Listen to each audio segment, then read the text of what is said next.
Okay, my name's Ron, I'm an alcoholic. Well, I'd like to welcome you all here tonight. A couple quick announcements.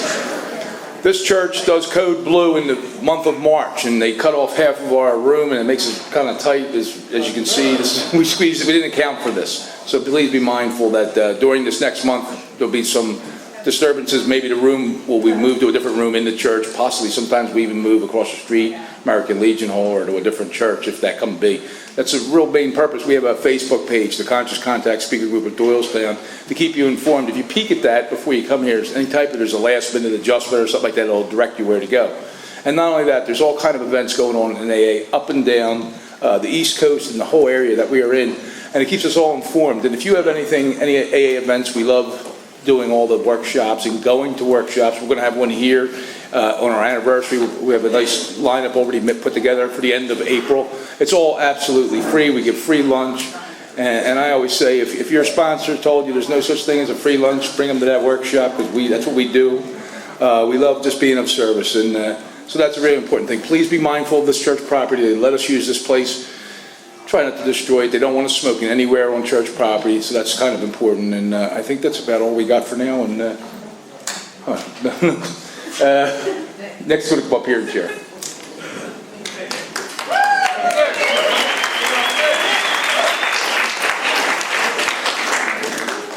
Good evening, everybody. My name is Nick. I'm an alcoholic. Welcome to the Conscious Contact Speaker Group of Alcoholics Anonymous. This is a 1-hour speaker meeting that meets every Saturday night at St. Paul's Lutheran Church, 301 North Main Street at 8:30 p.m. in Doylestown. The business meeting for this group meets every Saturday night at 7 p.m. till 7:30 right here. The purpose of this group is to provide a consistent message of hope and recovery through God reliance and service to others through the practice and teachings of the 12 steps. We record all speakers so that others may benefit from your message of recovery. If you wish not to be recorded, simply ask. This is an open meeting of Alcoholics Anonymous. The group would like to welcome everyone, especially newcomers. Is there anyone new or from out of town who would like to introduce themselves with their first name? My name is Bill. Hey, Bill, welcome. Yes, sir. My name is Keith. I'm alcoholic. Hey, Keith, welcome. Got a couple guys over here. All right. Dave, I'm alcoholic. What's up, Dave? Welcome. Zachariah, alcoholic. What's up, Zachariah? Welcome. Go ahead. Welcome, welcome. Paul, alcoholic. Hey, Paul, welcome. Hi, Chrissy, welcome. Yes, sir. Randy, alcoholic. Hi, Randy, welcome. Yes. Hi, Liz. Hey, Jonathan, welcome. Hi, Becca, welcome. All right, yes. Welcome. Hello. Welcome. All right. The Conscious Contact Speaker Group encourages sponsorship. Would anyone with working knowledge of the 12 steps and is willing to sponsor, please raise your hands. Look at that. There's your lifeline. Find somebody. Are there any announcements for the good of AA from the floor? Yes, you in the salmon shirt. My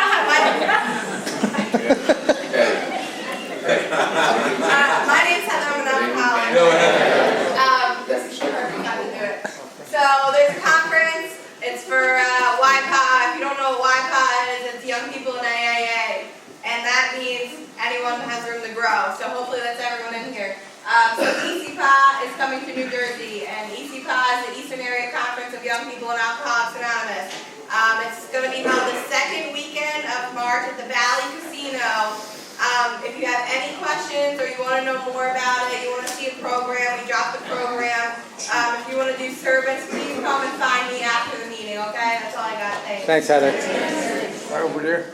Yes, sir. Hello, I'm alcoholic. Keith. Hey, Keith. And over in Kensington area, last stop, we have AA meetings at 8 o'clock every day of the week. And we can use support from you guys.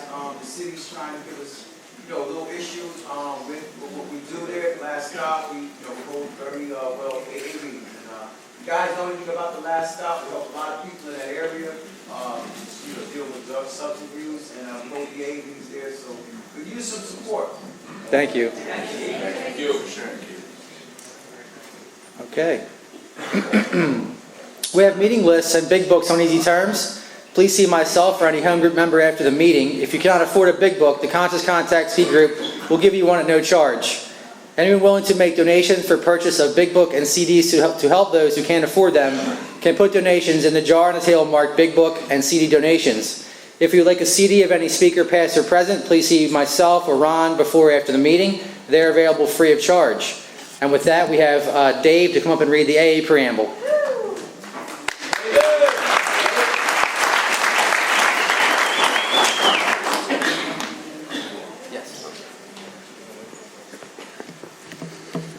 My name is Dave. I'm an alcoholic. The AA preamble. Alcoholics Anonymous is a fellowship of men and women who share their experience, strength, and hope with each other that they may solve their common problem and help others to recover from alcoholism. The only requirement for membership is a desire to stop drinking. There are no dues or fees for AA membership. We are self-supporting through our own contributions. AA is not allied with any sect, denomination, politics, organization, or institution, does not wish to engage in any controversy, neither endorses nor opposes any causes. Our primary purpose is to stay sober and help other alcoholics to achieve sobriety. And now Brian will come up and read the AA 12 Steps of Recovery.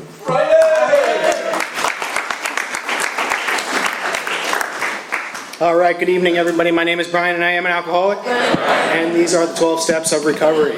1, we admitted we were powerless over alcohol, that our lives had become unmanageable.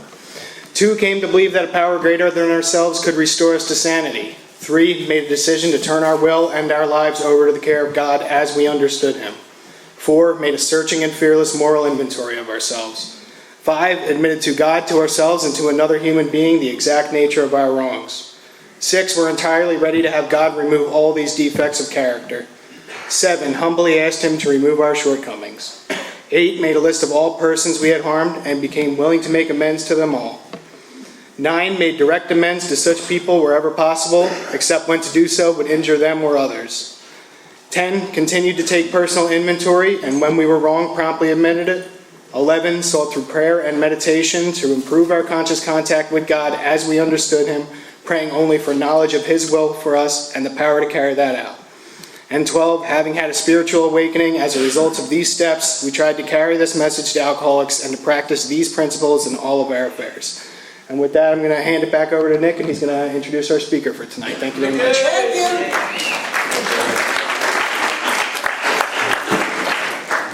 We have a 7 tradition which states every AA group ought to be fully self-supporting, declining outside contributions. At this time, we'd like to pass the baskets. We have no dues or fees, but we do have expenses. This group provides many services. Your donations cover Big Book, rent, CDs, events, and workshops. I'd also like to give, everybody please give a round of applause to Annette and Brett. And anybody who brought any food tonight for all the service work people do here, please. A lot of stuff goes into this meeting, so thank you. There is absolutely no smoking on the church property. If you do smoke, please dispose of your butts properly. At this moment, please silence all cell phones and limit movement during the meeting to avoid distractions, which leads us to our speaker. A very, very good friend of the Conscious Contact speaker group. I'm sure you've heard all about it on Facebook. Bill B. from Connecticut is going to tell us his story. I can't wait to hear it. So here he is. Everybody please welcome B.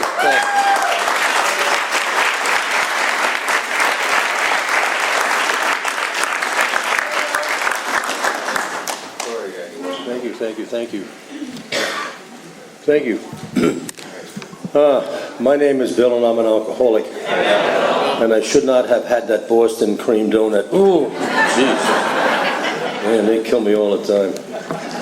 Anyway, thank you. I'd like to thank Ron and his group for inviting me to speak tonight. As I said, my name is Bill, and I am an alcoholic. Hi. And I'm only here through the grace of God and the fellowship of Alcoholics Anonymous and a lot of people like you who taught me how to stay away from one drink one day at a time, and for that I'll be forever, forever grateful. I thank you. I thank AA from the bottom of my heart.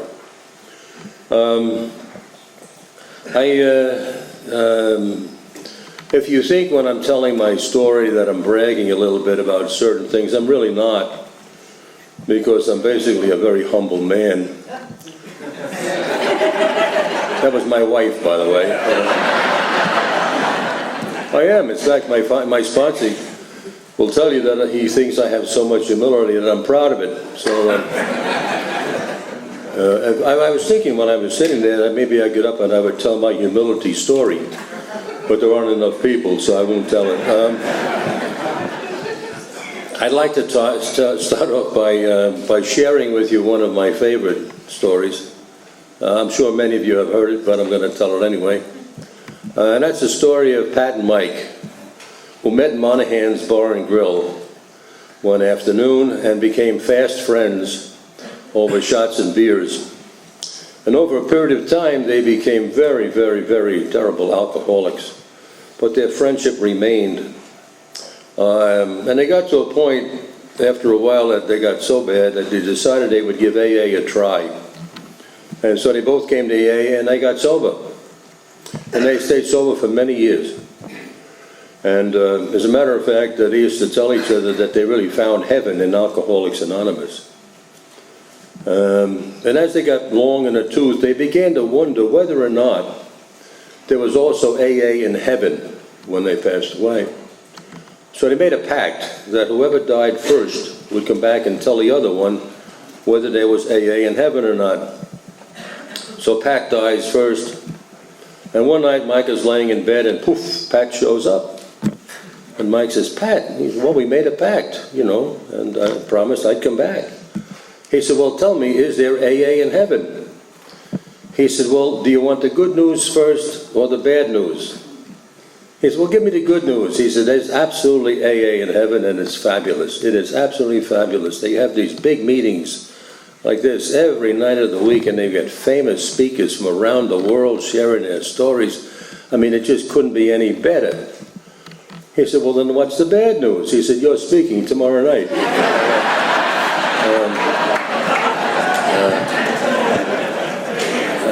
I've loved that story for many years, although my sponsors suggest I stop telling it because it's getting too relevant. But anyway.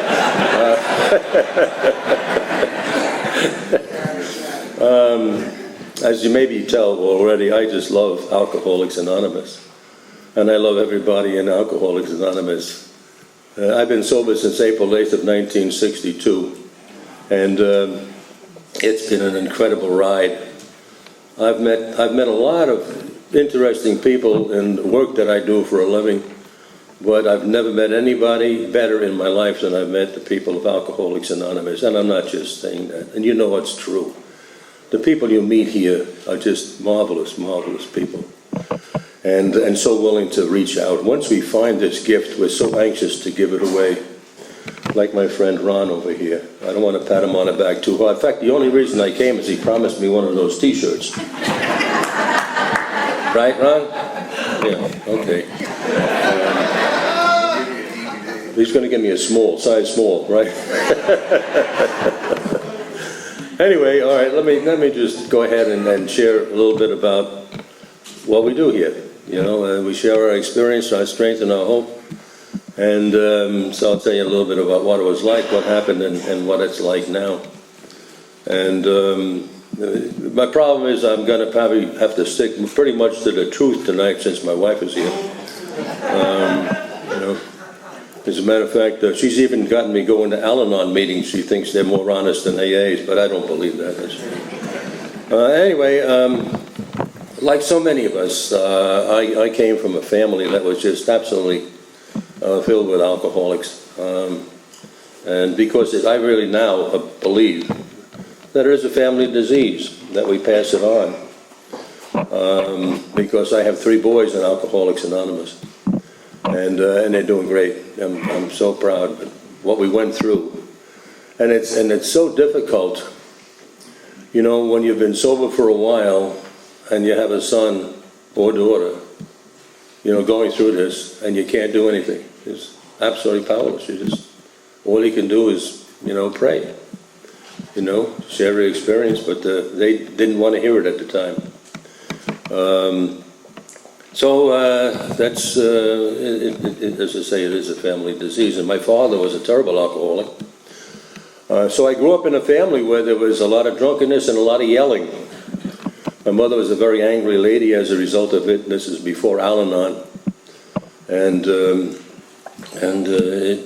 so I became a very angry young man. And I wanted out of that house bad, desperately. I just wanted out. And the way I handled it for a while was I became a dreamer, you know. I would pretend that I really wasn't part of this family.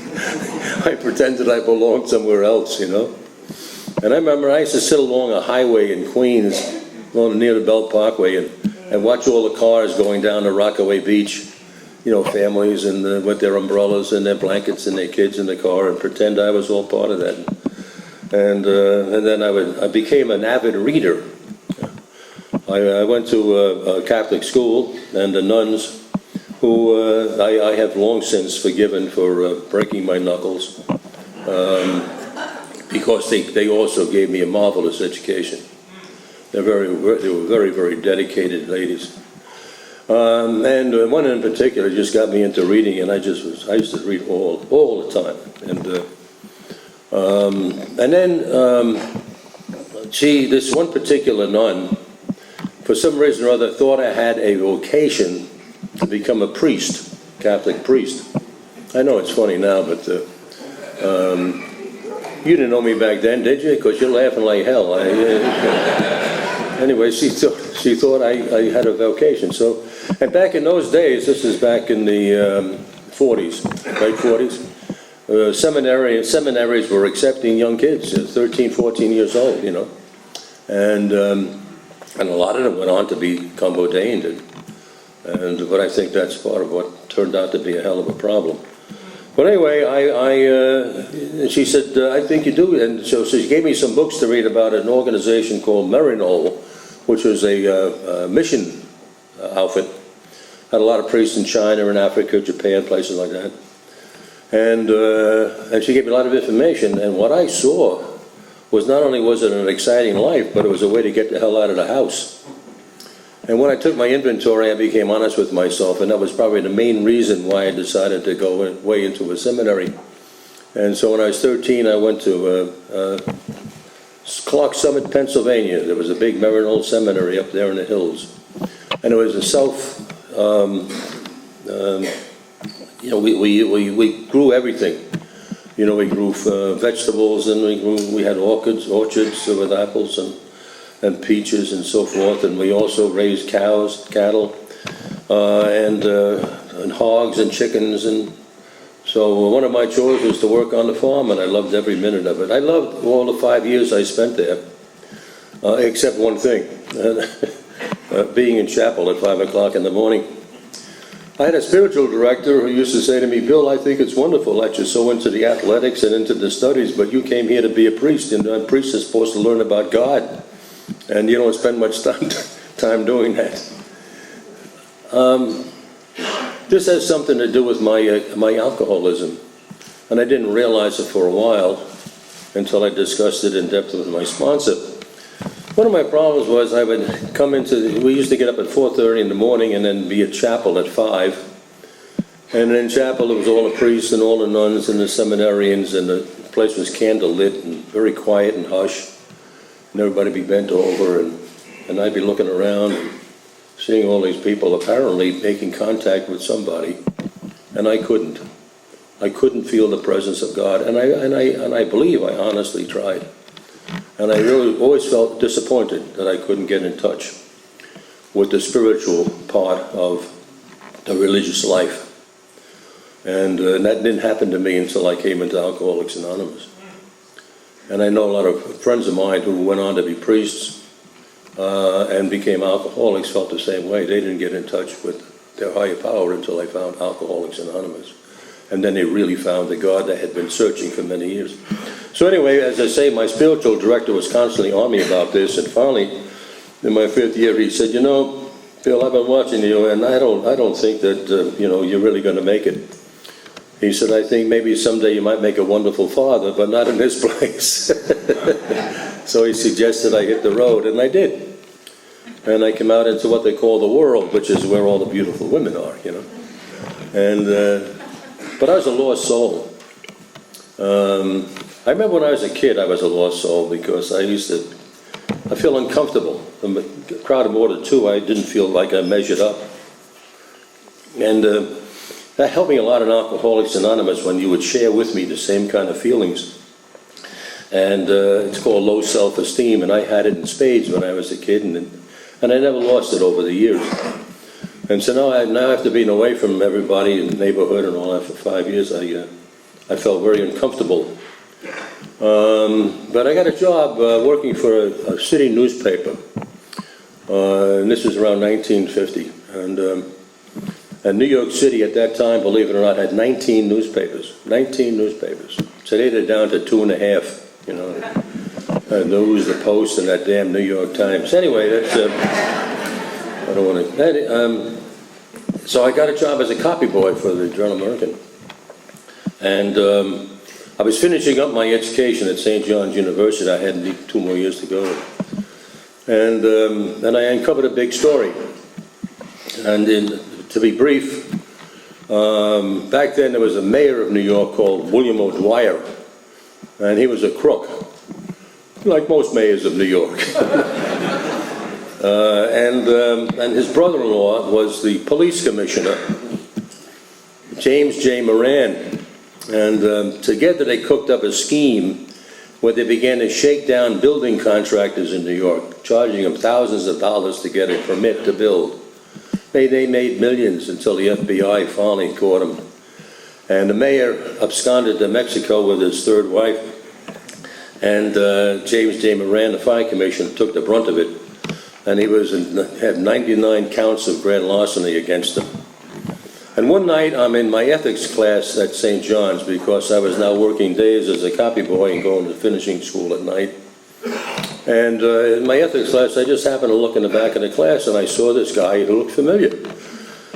He was in his late 60s, early 70s, gray hair, and very, very sad looking. And it turned out to be James J. Moran, fire commissioner under 99 counts of grand larceny, studying ethics at St. John's University. And I thought that was a hell of an interesting story. So the next morning, I went up to my city editor, and Eddie Maher, and I said, I told him the story, and he literally stopped everything. And he made me feel bad because he actually called St. John's to confirm it. And then they ran it as the headline for the first edition. In fact, ran all day. And at 4 o'clock that afternoon, he called me over to the desk, city desk, and he said, "Hey kid, I think you got a nose for news. We're going to make you a reporter." I was 18 and a half years old, scared to death, wet behind the ears, very immature, and I said, "Well, wonderful, but what do I do?" He says, "Don't worry about it." He says, "You got 18 other newspapers in New York. You go over to Brooklyn, you sign me to Brooklyn headquarters, police headquarters. And he said, ask the other reporters what they do and just do what they do, and you'll be fine." So that's the way you learn a lot of jobs still. You just get broken in by the pros.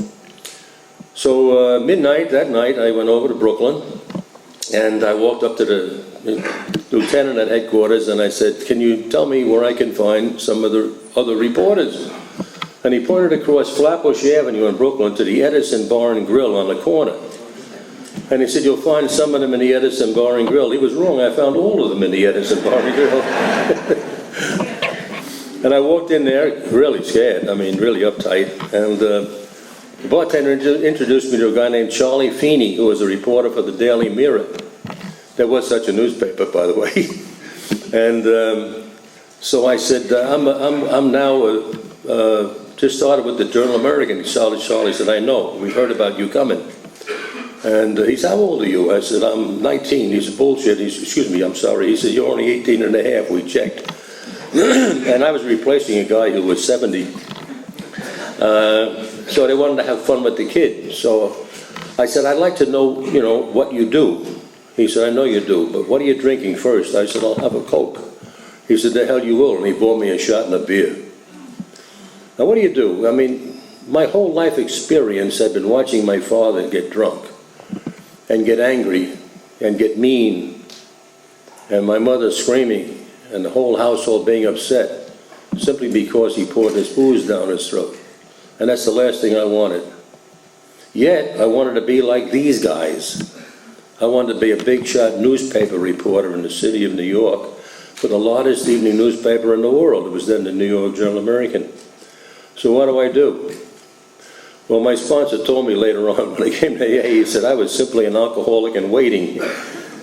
So I picked up the drink, I drank it, chased it with the beer, and man, I thought, that's over. Then Charlie told me what he did. He had checked the slips on the teletype machine, and if anything looks interesting, you call the precinct and find out more about it, and if it's important, you go out and cover the story. Then he passed me on to Joey George of the Daily News. And Joey said, "What are you drinking, kid?" I said, "Can I have a Coke?" He said, "No, shot and a beer." As I said, they were having fun with the kid. They passed me down the bar. So I went from the Daily News to the New York Times to the Herald Tribune. And by the time I got to the Post, I was feeling pretty damn good, you know. I didn't feel sick. I just felt a little dizzy. But I do remember staggering back to our shack. We had a long room over a greasy Greek diner where we each had a desk, a telephone, and a telephone book. That was our working tools. And thinking, I've made it. I'm really made it. I'm really in. I'm really made it. I'm a big shot newspaper reporter. And my ego blossomed. I was no longer afraid. I no longer felt like a kid. I felt like a grown-up. And it did something very, very special for me. And I know it's done that for most of us, or all of us in this room who are alcoholic. And so the next night, Tuesday night, where do I go? We started going into the shack to pick up the phone and call the desk over in Manhattan to tell them I was ready to work. I went over to the Edison Bar and Grill and had a few drinks to get ready. This disease of alcoholism just came on me so naturally, just so naturally. It began to help me find and do the things that I've always wanted to do, like dance with a girl, you know? I was always the wallflower. I was always the guy sitting there watching all these other guys get the pretty ones. So it began, as I say, to enable me. And as I went along with the booze, I began to think I was a better writer with a few drinks. I was a better reporter with a few drinks. I was a better dancer with a few drinks. But it really wasn't that way. Because when I look back at the honesty of it all, I remember if I was going to a dance, we'd all meet in Monahan's Saloon, where Pat and Mike met, and I'd get a few drinks in me before I went to the dance. And then when I went to the dance, back in those days, they used to have these big dances in these big armories, you know? And they would have a big room full of round tables where all the girls would sit around the tables waiting for their Prince Charmings to come in and make their selection for the evening, you know? And so all of my buddies would just run into the room to get all the pretty girls, and I'd go to the bar to get ready to go get the pretty girls. And by the time I was ready, there wasn't much left. The pickings were kind of lean, you know? But I was so drunk, everybody looked like Marilyn Monroe anyways. It didn't make any damn bit of difference, you know? And then I began to get into a little bit of trouble with the booze. It's amazing, isn't it, when we think about it in our own lives, what we're willing to do for another drink. It's amazing. Maybe we don't think about it often enough, and I know I don't think about it often enough, but the first time I had any problems with alcohol was a very simple automobile accident. I hit a telephone pole. But I was only doing 20 miles an hour because the girl that was sitting on my legs behind the steering wheel was afraid to go too fast as I was teaching her how to drive, you know. So it was more or less more of a pleasant experience than it was a serious one, you know. But then they got worse, you know, they got worse. But in the meantime, when you're young, and I was young, and God had blessed me with some talent. He blesses us all with a lot of talent. I began to advance on my job. I went from being a police reporter to covering general assignments, where they just send you out to cover a specific story. Then I covered Manhattan courts, which I really enjoyed because every trial was like a movie. Covered City Hall for 6 months when I took over some guy's vacation. And then I found out I could write. I began to write some of my own stuff and send it in. And so they brought me in on Nightside Rewrite, where you write the stories for the first edition. We had 7 editions on the paper. And then they found out I could really write, and they brought me in when I was 21 years old as a byline, as a feature, not a feature writer, but as a rewrite man, writing running stories for the paper. And when I was 22, they made me a byline feature writer. I share all of this because that's part of my story. That's exactly what happened. because the booze wasn't getting to me that much. I was partying after work, staying out late, because I was, just enjoying life like crazy. And now my name was in the paper. I was now covering and interviewing, famous people and all that kind of stuff. And then I met a girl, a lovely Italian girl from a lovely Italian family, and I just fell over heads in love with her. And she had studied to be a nun, and I had studied to be a priest. So by the time I got into her habit, the whole thing was over, we actually knew each other 3.5 weeks. 3.5 weeks, And I remember the night. I never forget the night. I was parked out in front of this bar that I used to hang around at. Excuse me. And I said to her, I had to meet a few very important people, and that I'd be a little while. Maybe I ought to drive her home first. It was around midnight. And she says, no, that's all right. I'll wait for you. No, let me take you home. She said, no, I don't want to go home. I said, what do you want to do? She said, I'd like to stay with you. And it had been so long since somebody said they wanted to stay with me. I said, okay, let's get married. And she looked at me and she said, are you serious? I said, let's get married. I said, okay. And that's my wife Bernadette. And that was 63 years ago. And Rice's,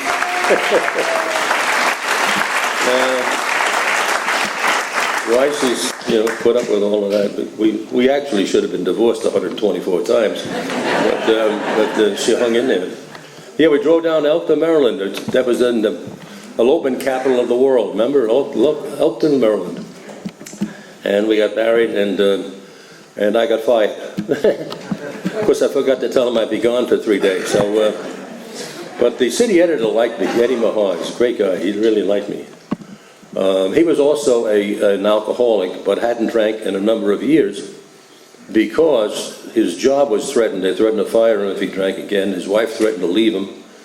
The Bishop of New York was going to take him off the Catholic Institute of the Press, so he's going to lose a lot of stuff, so he decided he'd stop drinking. But he became a very angry man. I'm sure we've all known alcoholics who have stopped drinking without AA, without any support in their lives.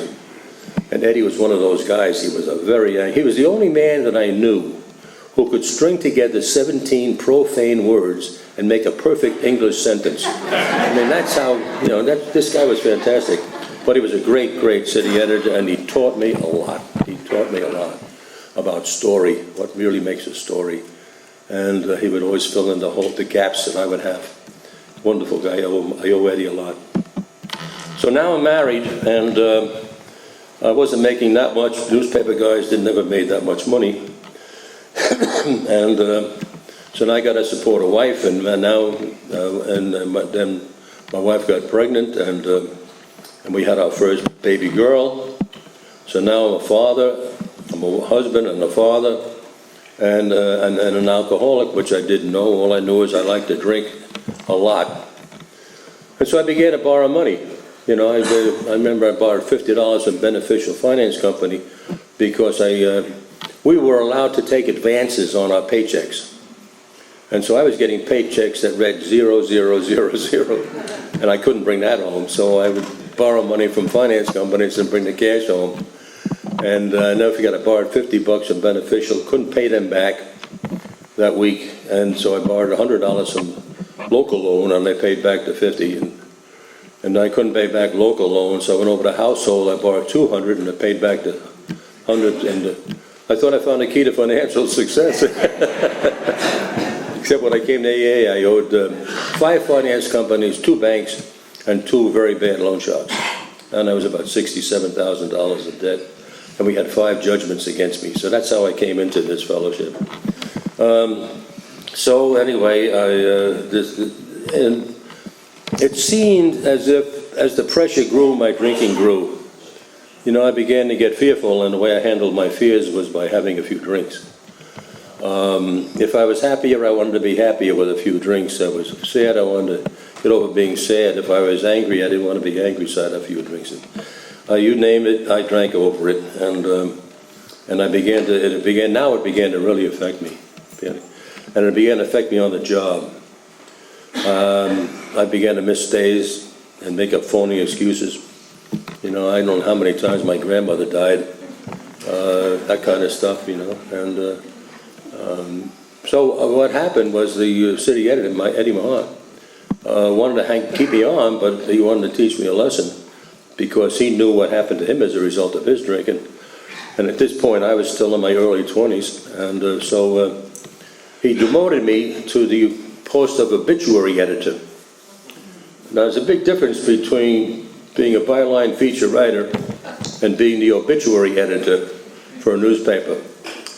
Byline feature writer, you're out there covering all kinds of stories. Obituary editor, what you do is you come in at 3 o'clock in the morning, and your job is to call up funeral homes to find out what well-known people dropped dead that night.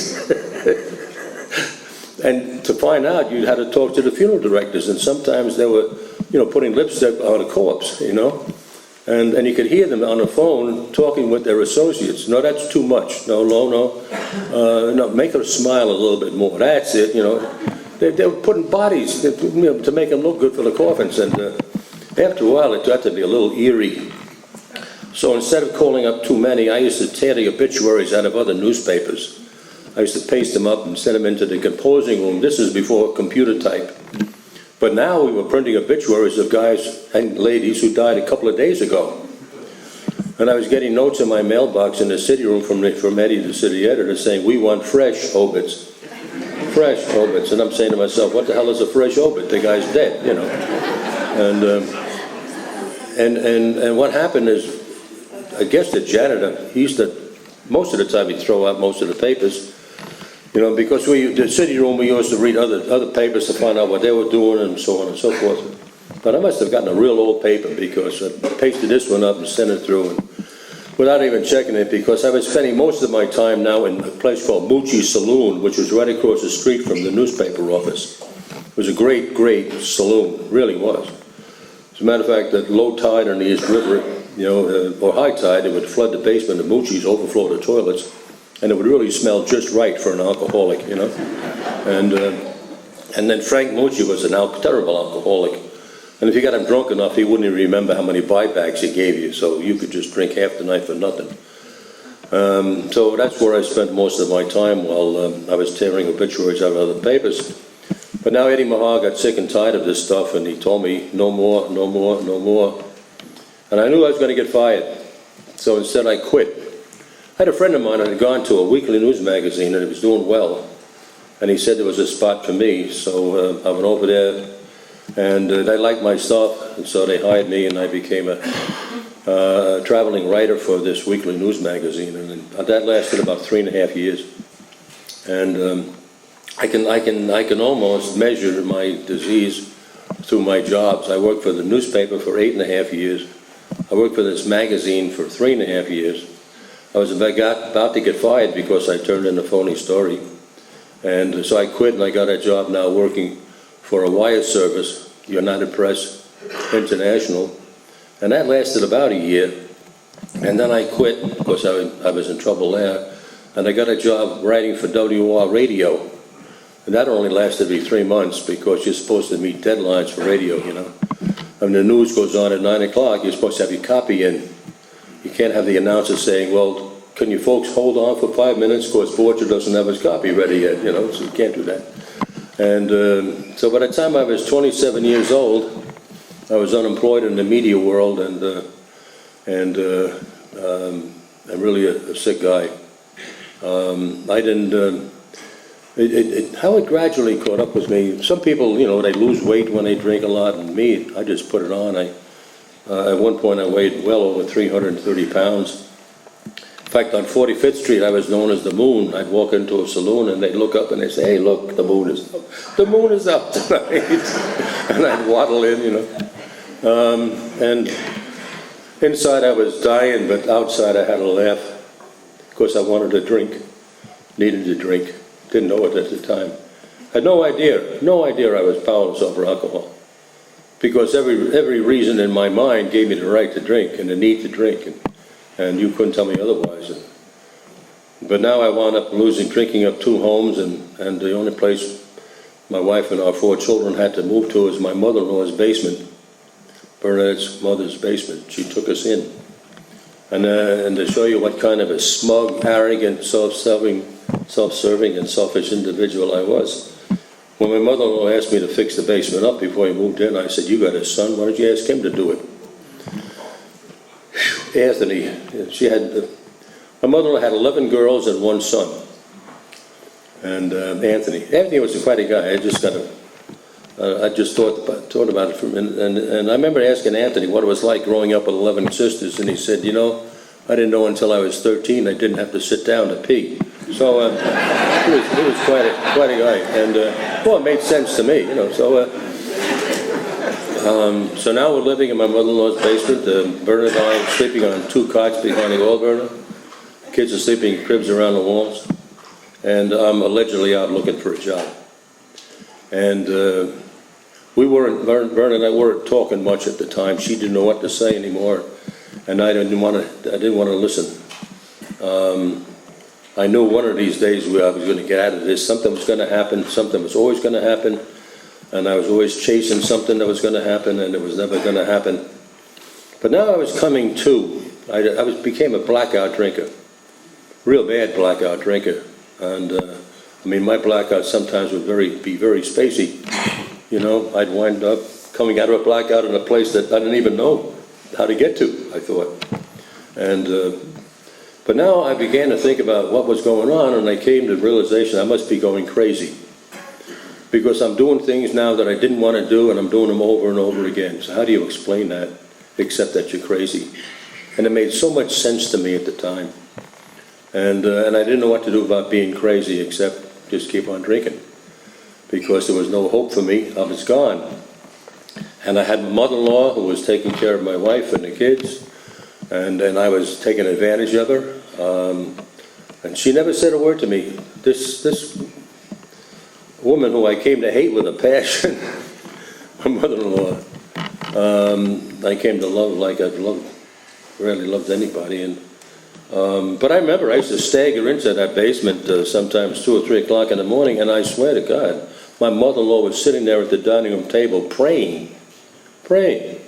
If I staggered in at 3 o'clock in the afternoon, my mother-in-law was sitting at the dining room table praying. No matter what time I staggered in, she was praying. And it used to get on my nerves because I knew that she was praying for me. And it bothered me. Who the hell does she think she is, that she's got to pray for me? And I used to tell her that. I would stand there waving, in front of her to knock it off. And when I say praying, I mean, I don't mean just a few prayers. She had 2 sets of rosary beads. You stack of prayer cards, the New Testament and the Old Testament. Now that's what I call a prayer, So, and yet, no matter what I said to her, she just kept on praying. She was seeing this bum of her son-in-law really hurting her daughter and her grandchildren, and she never said a word to me. And Bernadette at one point wanted to leave me. I learned all this after the fact. And Mama said, "You can't leave him. He's a sick man and he needs your help." Later on, when I got into Alcoholics Anonymous, I was sober about 3 months. It generally takes most of us about 3 months to learn everything there is to know. Right? About 3 months. And then, since I knew everything, Bernadette said to her mother, "Now I can't stand him. I gotta leave him now." And Mama said, "You can't leave him. Somebody else will get all the good stuff." She was quite a lady. But anyway, it came to a head one day when I got a call. Bernadette rarely knew where I was. Of course, I was bouncing from bar to bar, Ginville, place to place. But this particular time, she reached a friend of mine who knew where I was. I was at a club talking to a gentleman who had some money, and I thought he would finance some project I wanted to do. But he said no, like within the first 5 minutes, and then I just spent the rest of the day drinking.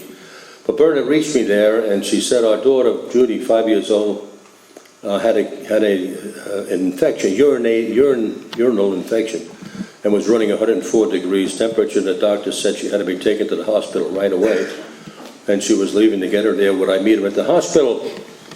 And I said, "Yeah, sure, I'll meet you there." So I got to the hospital, and I was really, really drunk. In fact, I fell out of the cab, and Bernadette started crying hysterically and begged me not to go into the hospital. Next thing I remember is we were at a Chinese restaurant.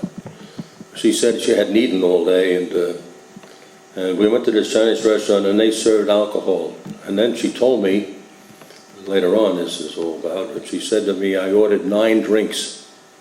And I had long since stopped ordering them one at a time, because bartenders are too damn slow, when you're thirsty, And, but I didn't, so she said I ordered 9 drinks.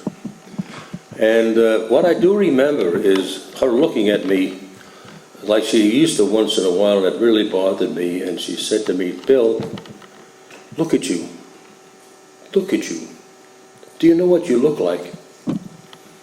Well, I knew what I looked like, and I didn't want to be told what I looked like. I was a big, fat, sweaty, smelly drunk who hadn't shaved and stunk, and shouldn't even be in this place with her.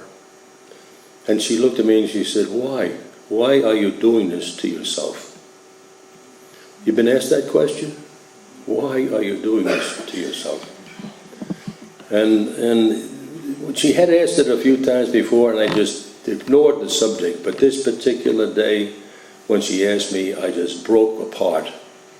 Not crocodile tears, I just broke apart.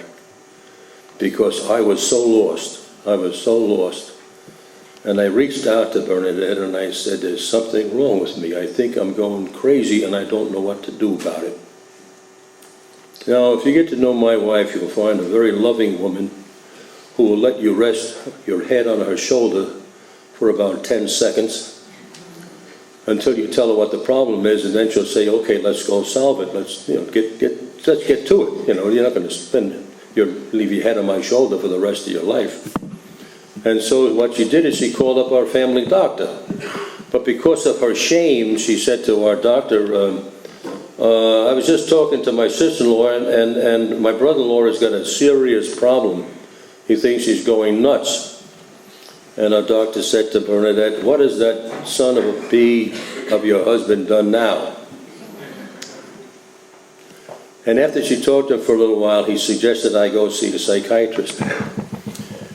The following Saturday afternoon, I found myself going to see Dr. John Brancato, a psychiatrist in Queens, New York.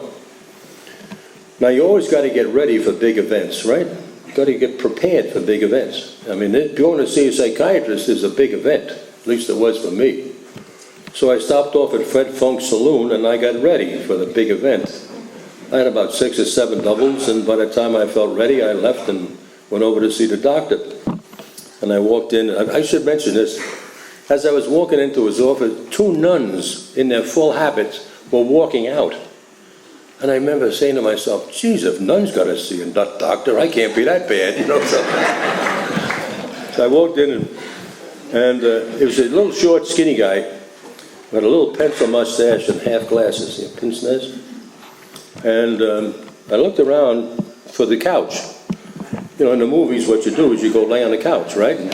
And you tell them how your father beat you and your mother neglected you, and you wound up with leprosy and all this kind of stuff, right? The guy didn't have a couch. Right away, I was, taken aback. Maybe this is not a real psychiatrist. Instead, he points me to a chair right in front of his desk, like this, like that. And so I sit down. I just about fit in his chair.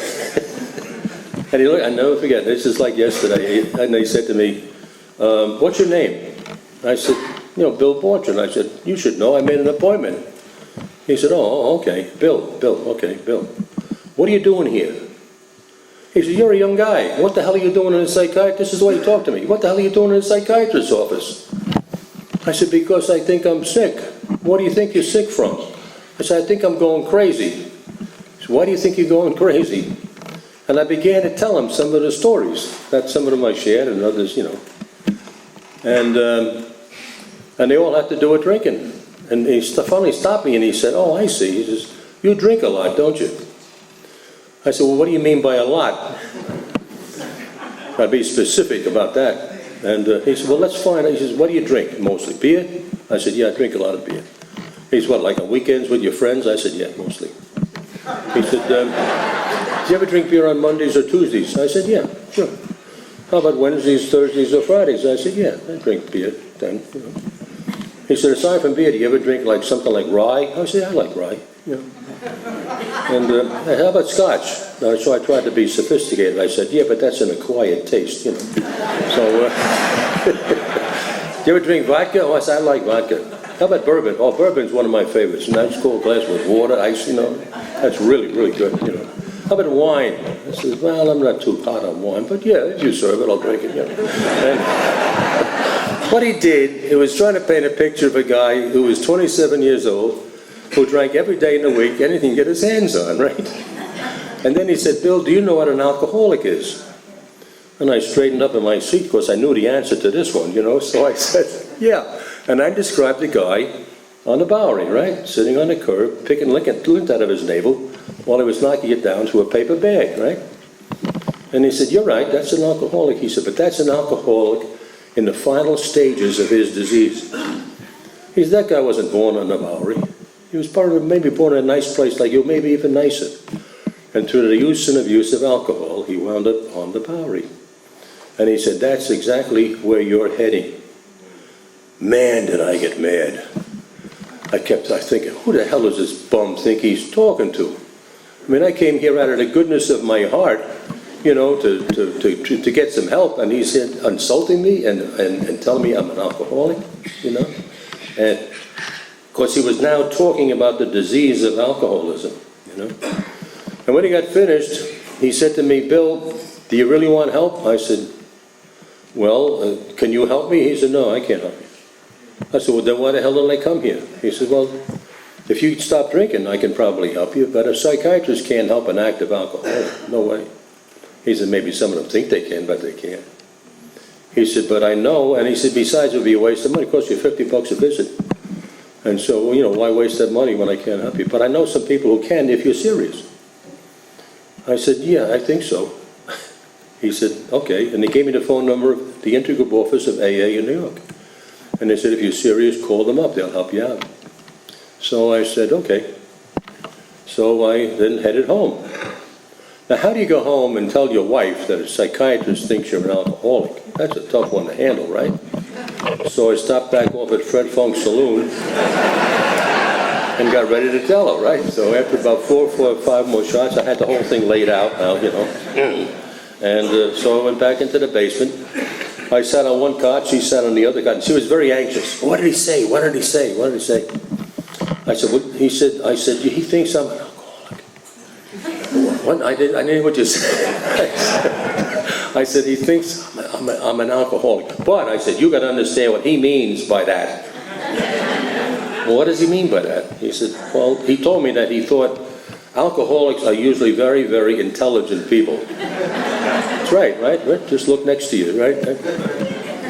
But he said, most of all, alcoholics are very sensitive people, and what happens is when they get upset, they have to reach for a drink. So he told me to tell you to stop yelling at me from now on, and to tell your damn mother to lay off me too. So. And she kept saying, well, what else did he say? What else did he say? I said, he wants me to go to something called AA. She's right there. You ask her. She looked at me and she said, how is American Airlines going to help you? That's what she said. That's how little Al-Anon was known, you know. So I said, no, it's not American Airlines, no. I said, it's something called Alcoholics Anonymous. It's about drinking. Oh, drinking. Oh, then you're going to go, right? I said, I'm going to go. So I did. I called the number and I made an appointment over. And I walked in the office and there was a guy named John sitting behind the desk. I never will forget John. He had this beautiful brown tweed sports jacket on. He had, remember those handlebar mustaches? Well waxed, like that. And he stood up. I thought he must have been 6'8". And when he shook my hand, I thought he had a baseball catcher's mitt on. You know, it was so big. And he grabbed my hand. I'll never forget it. He said, my name is John. I'm an alcoholic. You got a problem with alcohol? I said, no, John. I said, not me. I don't have a problem. But there's a psychiatrist back in Queens that thinks I do. And he sent me over here for some information. He said, oh, information. You want some information? I said, yeah, I want some information. Still sounds stupid. Anyway, He said, okay, Bill, I'll tell you what, I'll take you to an AA meeting. And we go tonight, and you can get all the information you want, all right? Let's go. I said, no, wait a minute, this is Saturday, isn't it? He said, yeah, why? I said, I'm busy. I said, when God reaches out to help us, why are we always so busy? Why? And speaking of God, what happened was, he said, okay, I'll tell you what. Anytime you want to go to a meeting, you just call me up. And he reached into his wallet, and he pulled out his business card, and he handed it to me. And I said, okay, John. I said, I'll give you a holler. I didn't mean it at all, but I'll give you a holler. And as I started walking away, I got near the door, and I just glanced at his card. And this is where God steps in. God, we all know God is always there, waiting for us. He's willing, he just wants, just all he got to say is, hey, help me. And boom, he's there, And he was always there, and I was always saying, yeah, but I want it my way. Anyway, I looked at this card, it said, John, I'm not making this up, John so-and-so, Vice President, Chase Manhattan Bank. And I said, geez, I could use this guy. I was deeply in debt to the great manipulators, so I put the card in my pocket and I went back to the desk. I said, John, I think I can break some of my appointments, which I didn't have any, and I'll go to a meeting. So he took me to my first meeting. It was actually God that got me to my first meeting, but I wasn't ready. I just wasn't ready. This disease just doesn't want to let us go. I'm sure there are a lot of young people. I heard there was a lot of young people here tonight, right? A lot of young people. Please, I beg you, stay. You don't have no idea what kind of life you can have sober. You know what kind of life you can have drunk and on drugs. You know that. You know where that leads. In the years I've been sober, you know how many people and how many sponsees I've lost? I'm serious. This disease wants to kill us. But I didn't know that at the time. I didn't know anything at the time about it. And so I wasn't ready. And so I came home and told my wife, I said, I'm glad I went to the meeting, and because I learned something. So she said, what'd you learn? I said, I learned someday if I kept drinking the way I was drinking, I could have a lot of trouble. And she looked around at the oil burner, the cots we were sleeping on, the kids in the cribs. And she said, someday. And she got up and she walked away. She walked away. She knew how sick I was, and she had no idea what was going to happen. What happened was the first week of April of 1962, I was sitting on the window ledge of the old Margarita Hotel in New York, which is now a police station on East 21st Street. And I was going to dive off, because at 28 my life was over. I now had a couple of DAs looking for me on bad check charges. I kept running out bad checks, some serious checks. And we had 5 judgments against us, from the gas company, the Con Edison company, and telephone company. And so it was pretty bad. But I didn't. For some reason or other, I sat there hysterical. I never will forget it. I was crying like a baby. And I just couldn't do it. And I think Judge God then talked me back in, and I decided I was going to go home, tell my wife that she'd be better off without me, the old self-pity, that self-pity, if you wrap yourself in self-pity, it's so nice and warm for a while, it feels so good to feel sorry for yourself. God, this world is terrible, it's against me, And I said to my wife, I think you'd be better off. She was ironing. I went down the stairs and she was ironing clothes, kids' clothes, And I said, Verna, you'd be better off without me. I'll just take off. She said, okay. Okay. But before you leave, do you think you owe me one last favor? And I said, okay, I guess so. She said, for God's sakes, Bill, why don't you give AA another try? That's from a woman I thought hated my guts. And I couldn't handle it. I couldn't handle what she said. So I ran up the stairs, I ran down the street to City Line.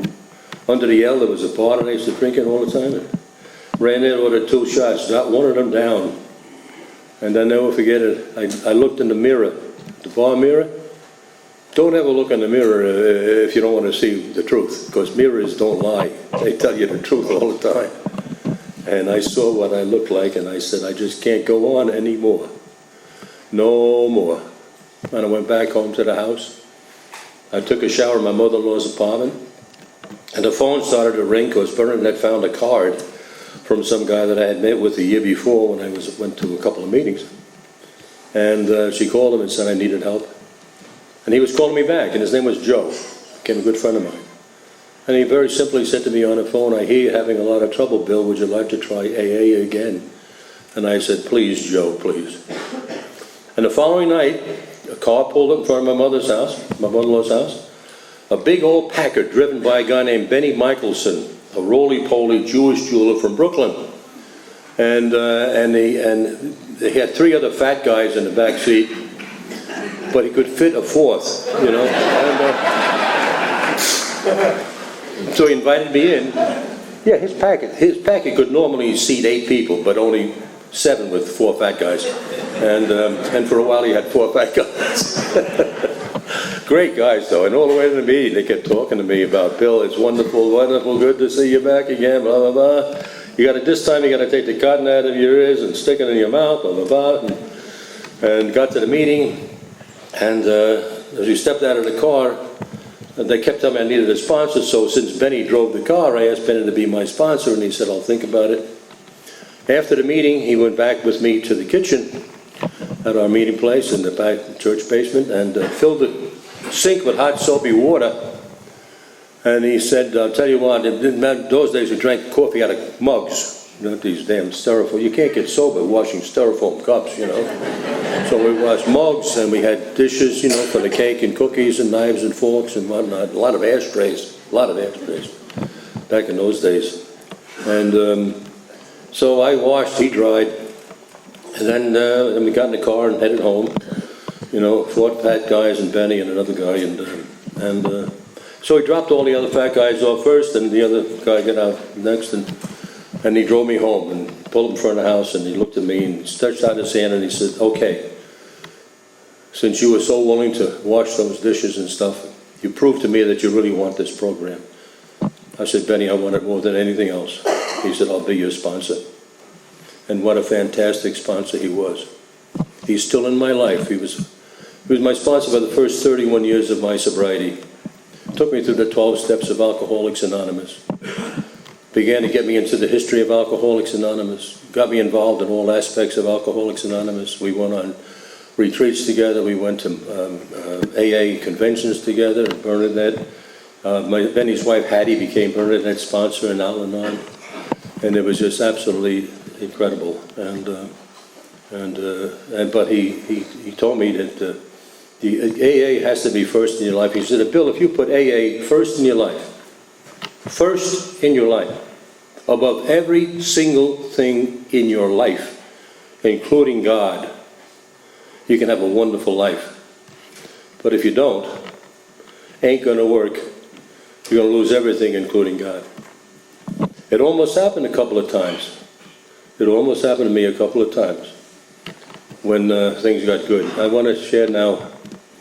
I told you what it was like and what happened. I want to share now, quickly as I can, what it's like now. Things happen to us when we sober up. We all know that. And the deeper faith we have in God, the more we can make the opportunities we're given work for us. And I shouldn't say us. I'm talking about myself. Benny taught me, because I had no really deep faith in God when I came here. And Benny taught me the difference between faith and belief. It's very easy to believe in God. It's not, you know, even if you don't quite, make it, but it's easy. I believe there's a God, That don't work. At least it didn't work for me. I had to have faith that God was really on my side, and that if I did what I needed to do, that he would do what he needed to do. And you know the old stories about the lady falling off the cliff and grabbing a branch and looking down 500 feet, and she screams out, is there someone up there that can help me? And a voice from the cloud says, yes, my dear, I can help you. She says, what should I do? And he said, just let go, my dear, let go. And after a moment, she shouts out, "Is there anybody else up there?" You know, that's no faith, no faith. You got to let. I had to let go. I had to let go of a lot of stuff in my life. Let it go. And I still work very hard on that. I try to turn everything in my life over to God's care, and then trust Him. And sometimes it's not easy. We all know that. So I'm not saying anything that you don't know. I began to use the talents that God gave me to use. And I wound up getting back into the media business. I got some really good jobs in the media business. And I wound up meeting a group of guys, some very wealthy guys, who thought that I was the kind of guy that could start his own public relations firm, a communications company, and they financed it. And I started a nice company in New York and built it up. And I was doing a lot of, making a lot of film, what they call corporate films for Wall Street, which is stories about companies that invested, that investment banking firms show investors. And as a result, I met a guy named Larry Fox, who was an investment banker, and he was putting a new company together, which was an independent motion picture production company, because the studios were controlling the film business, and he felt that, really good independent producers could make some good films, and he asked me to be part of it. I met the other three partners, but he said that they needed somebody who knew about story, what makes a good story. So I fit in well, and the four of us started a company called Artist Entertainment Complex. And it was the early 1970s, mid-1970s, when independents were struggling, but we managed to get some financing through Larry, and we began to make movies. I'll just tell you very quickly, the first movie we made was a movie with Raquel Welch about the roller derby.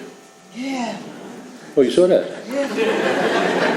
I knew there was somebody that went and saw that, Jane. Yeah.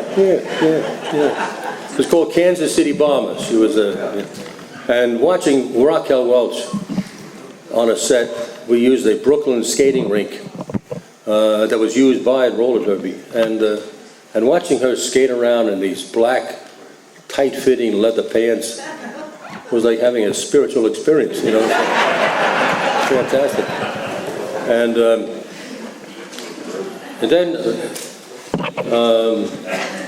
we made a movie with Al Pacino called Serpico, and that put us on the map. And then we made a movie called Door Day Afternoon, also with Al, and put us on the map. In the meantime, through Bernadette, I got to meet Lois Wilson. I had met Bill Wilson in 1962 at his birthday party in New York, and it was a fundraiser for the New York office. And then I met him again in 1968. The big difference was in '68 he was very sick and dying of emphysema. But then Bernadette met Lois and introduced me to Lois, and we became very close friends. In fact, we knew Lois for 15 years before she passed away. We were part of her family, she was part of ours, and I say that out of the joy and privilege that we had knowing that lady. And so I asked her one day, I said, would she help me, do a movie about Alcoholics Anonymous, because she had the inside track at that point. She knew Annie Smith, so she knew Dr. Smith's story, And because of Bernadette, her love for Bernadette and her trust in Bernadette, she came to know me, and we became very close friends, and she let me bring a tape recorder up for about 9 months, and I asked her all kinds of questions, and we got all kinds of stuff, and if I had time I'd go into all that, but I don't. And, we wound up making a movie called My Name is Bill W., with James Garner, James Woods, Jo Beth Williams. And it was the highlight of my life. And for a long time, I was unwilling to talk to anybody, particularly in the program, about being involved in the making of that movie. I wrote the script for it, and because I didn't want you to think that I was bragging, I wanted you to think that I was a very humble guy, Isn't that a nut? I'm an egotist thinking that people want him to think he's humble. Yeah, You talk about this, the mind part of this disease. But one day I was talking with Peter DeShaw, who was the executive producer with James Garner, and he said to me, if you talk to your friends about this, what a wonderful example, what a wonderful experience. I said, no, I don't talk about that. He said, yeah, but you're quite willing to share all your garbage with them, aren't you? Why aren't you willing to share all the good stuff? And just think about that. I mean, we're so willing to tell people how low down, rotten, stinking people we are, what bunch of goddamn losers, blah, blah, blah, blah, blah. And yet if something good happens to us, we're kind of embarrassed or ashamed to even talk about it. When the newcomers need to hear that when you get sober, wonderful things can happen in your life. Whatever God wants to happen can happen if you... Anyway, so now I talk about it. Because as Peter said, hey kid, we didn't make this movie, our higher power made this movie, What we did was his instruments. And when you think about it, it's absolutely true. It's absolutely true. And then finally, I'll close with this. I had the opportunity, as I said, to spend a lot of time with Lois. And she became, as I said, part of our family. She spent Thanksgiving and Christmas with us every year with all the kids. And so she was wonderful with me. And some years ago, we moved from New York. Lois died in 1985. I had hoped that she would live to see the movie made in 1989, but she didn't. But some years after that, we moved to South Carolina. And I'm opening boxes in my new office, and I find all of these tapes that I had made with Lois. And I plug one in, and her voice comes out. And Bernie comes running into the office, and she said, that's Lois. Those are those tapes, right? I said, yeah. So what are you going to do with them? I said, I don't know. Oh, you got to do something with them. What are you going to do with them? I said, I don't know. I got to think about it. Yeah, but you got to do, how women are. You got to do something. And I knew. So I sat down, I wrote a book. And it was called When Love Is Not Enough, because Lois used to always tell Bernie and I that she used to think that how love could really save Bill, but it couldn't. But she found out that love could enhance sobriety. So we called the book When Love Is Not Enough, the Lois Wilson story. And then Hallmark Hall of Fame came along, bought the book, and we made another movie called When Love Is Not Enough. But here's what I wanted to share with you, because to me it was really, really funny. I'm on a book tour, and I'm in Chicago. And I did my pitch, about the book, how Lois shared everything with me. And there's a guy in the audience and raised his hand, and he said, you trying to tell us that this humble woman shared all this stuff with you and she answered all your questions? And I said, yeah, she did. I don't believe it. I said, well, you got to understand that, she answered all of my questions, but sometimes she answered them in her own way, So what do you mean? I said, well, for example, one day we were sitting in the parlor and we were talking, we got on the subject of alcoholism and sex. Alcoholism and sex. I said, yeah, I don't know who brought it up. Probably, she was only 94, so sex was on her mind all the time. And so we got on the subject. And I said to her, really, I said, Lois, I got to ask you this. What was it like when Bill would come home stinking drunk, sweaty, smelly, and crawl into bed with you and want to make love? And for a moment, she just looked at me, and then she smiled, and she said, ask your wife. That's the way she handled things. So as you can see, I've been a very blessed man in this program. And again, I want to close by saying that please, newcomers, please stay, because this is a miracle program. And my mother-in-law came to see me get sober. And we moved to Nashville, and she came down for a visit to take care of Bernadette when we were having our fifth child. And one night, after she tucked all the kids and Bernadette into bed, and I'm in my in the office working on something, and she came by with her arms loaded with all of her paraphernalia, heading for my dining room to do some praying. She had a rose of beads and books and all that. And she comes in and she sits down next to me on the couch. And she looks up at me, I'll never will forget it. And she looked up at me and she says, Bill, she said, I'm so wonderful. It's so wonderful that you're sober. It's really something. She said, all of my life, I read the New Testament and all the miracles that Jesus performed. read the book of the lives of the saints and all the miracles the saints performed. And she said, I've often wondered what it would be like to see a real miracle. And then she put her hand on my shoulder. And she looked at me and she said, now I have. She saw the miracle of Alcoholics Anonymous right in front of her eyes. And that's what I'm staring at. That's what we're all staring at. The miracle of Alcoholics Anonymous. Thanks. Thanks.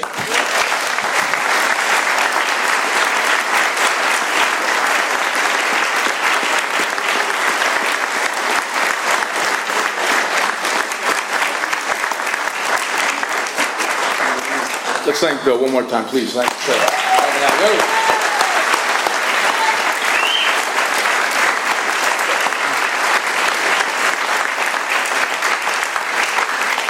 I guess we'll just stand in place if you care to, we'll close with the Lord's Prayer if you care to join us. Please be mindful, we'll need some help if you want to do some service work, cleaning up just a lot of people here. Thanks for coming out, and don't forget the meeting after the meeting. Link up the best we can.